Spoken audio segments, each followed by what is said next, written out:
Hello friends, आज मैं आपके सामने एक नई वीडियो लेकर आया हूँ इंडियाज़ बीओपी के बारे में। BOP means balance of payment. तो इसके अंदर हमें बेसिकली बताना है कि इंडिया का ट्रेंड कैसा रहा बीओपी के अंदर। बीओपी बेसिकली एक ऐसा अकाउंटिंग सिस्टम होता है जिसके अंदर अब कंट्री अपना देखती है कि उसने कितना एक्सपोर्ट किया, कितना इंपोर्ट किया, सर्विसेज, और मैं बोल सकता हूँ गुड्स, फिर कितना इन्वेस्टमेंट आई उसके पास, कितनी गई। इस तरह की चीज़ें होती है सारी सारी इसमें, करंट अकाउंट, कैपिटल अकाउंट। ठीक है, इसके बारे में बता चुका हूँ मैं, पहले भी एक वीडियो बनाई थी मैंने, मैं उसका लिंक भी डिस्क्रिप्शन में दे दूंगा।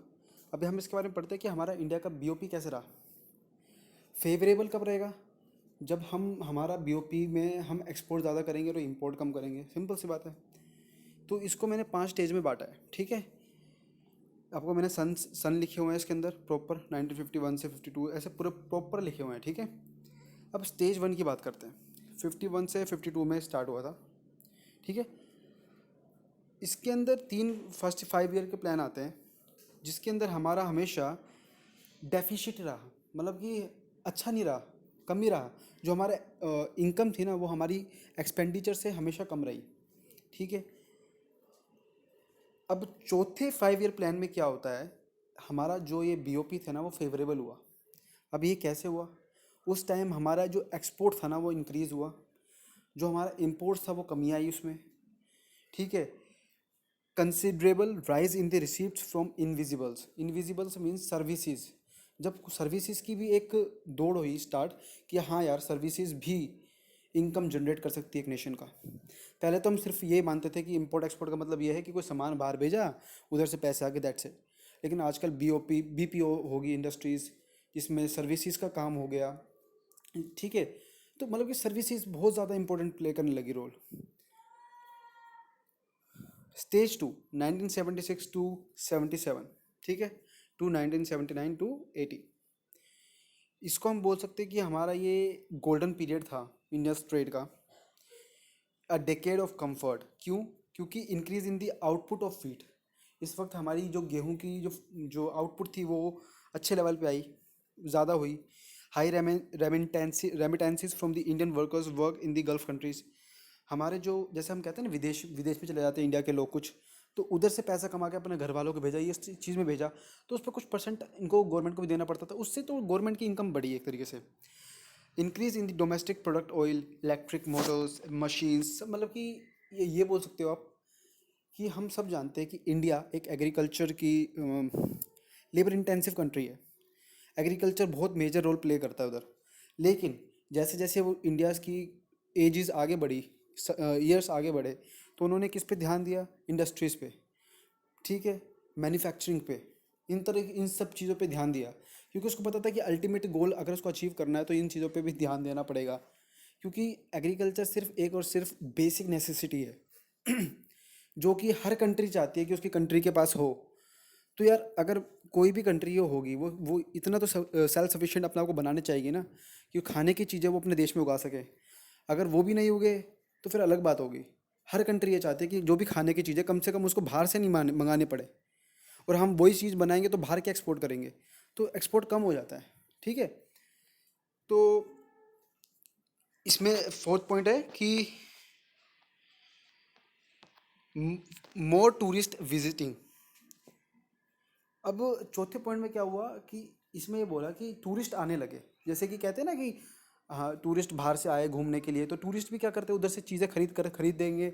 हमारे देश में आए, आगरा का ताजमहल देखने आए, तो उधर से क्या है, उधर से कुछ सामान खरीदेंगे, होटल खरीदेंगे, मतलब होटल में रहेंगे।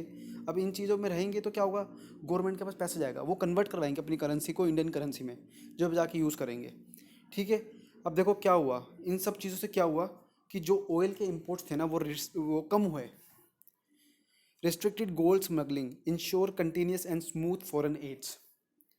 ठीक है, जब प्रॉपर काम एक लेवल पे चल रहा है ना, तो कोई परेशानी नहीं आई।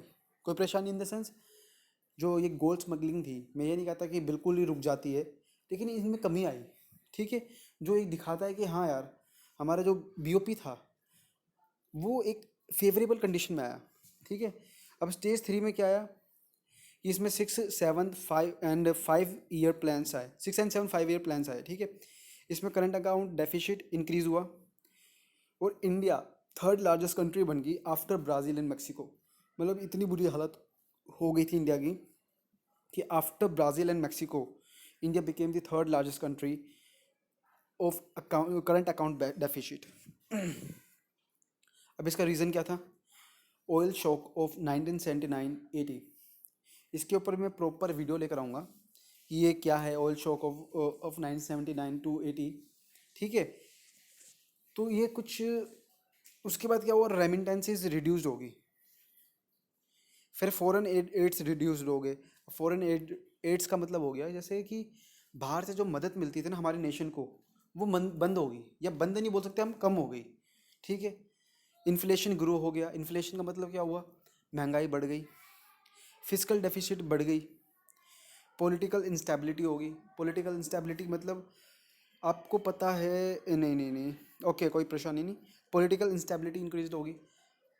सिंपल सी बात है, कोई गवर्नमेंट आती है उसका क्या प्रोसीजर्स हो सकता है, क्या रेगुलेशंस होते हैं, थोड़ा बहुत सब में चेंज आता ही है।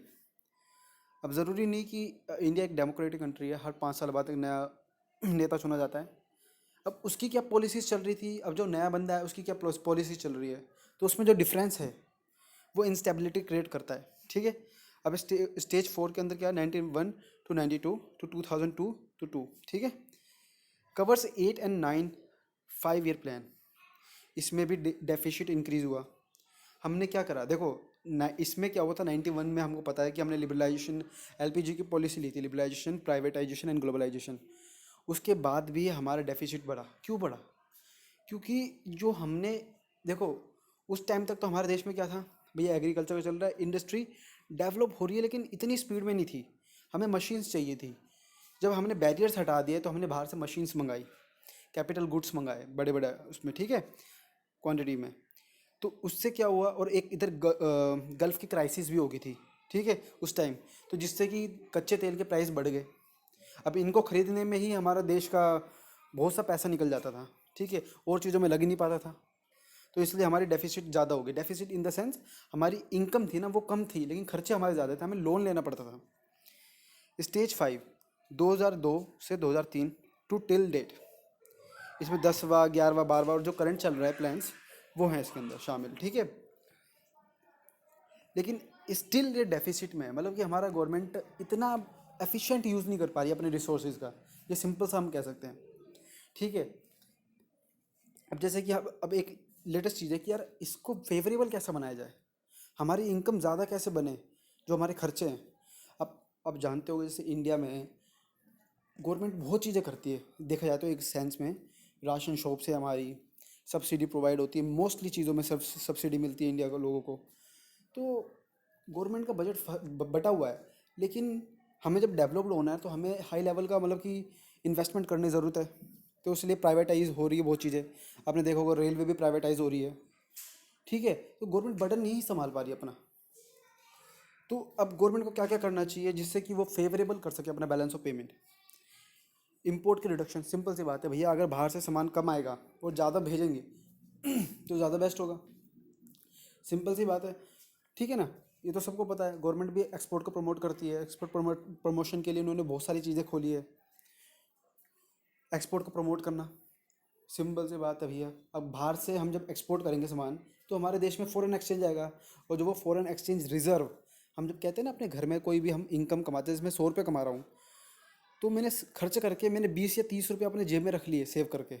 वो किस लिए कि कल को कोई प्रॉब्लम आती है, ठीक है, तो मैं उसको यूज़ कर सकता हूँ। तो गवर्नमेंट भी फॉरेन एक्सचेंज रिजर्व रख लेती है, कुछ पैसा अपना इन्वेस्ट कर देती है अच्छी अच्छी कामों में, बाकी रिजर्व करके रखती है अपने पास।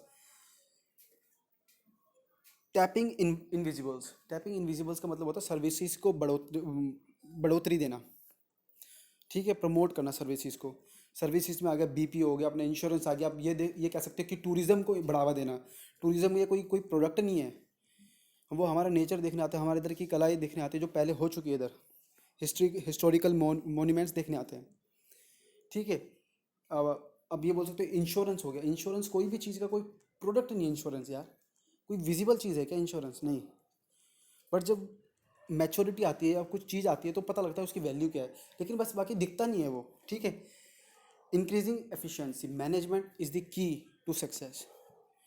सिंपल सी बात है भैया, अगर मैनेजमेंट अच्छी चीज़ करोगे, मैनेजमेंट अच्छा होगा हमारा, अब गवर्नमेंट को आज रेलवे को प्राइवेटाइज करने की क्या ज़रूरत पड़ रही है? अगर चाहे तो गवर्नमेंट इसको भी एफिशिएंटली रन करना चाहे तो मैनेजमेंट टीम बैठा सकती है, क्योंकि जो प्राइवेट बंदे हैं, अरे वो भी तो इंसान ही हैं, वो मैनेजमेंट अच्छी करेंगे अपनी, ठीक है? तो कर सकते हैं, लेकिन जो होता है ना, एक बंदे चाहिए, मैन पावर्स भी हैं, लेकिन मैनेज भी करना आना चाहिए इन सबको, प्रॉपर लेवल होना चाहिए। वो शायद से गवर्नमेंट बैठा नहीं पा रही है, इसलिए प्राइवेट कर रही है, ठीक है। एनकरेज टूरिज़्म, टूरिज़्म बहुत बढ़िया चीज़ है, बहुत बेस्ट चीज़ है। किसी भी कंट्री की ग्रोथ के लिए tourism is the best one, ठीक है।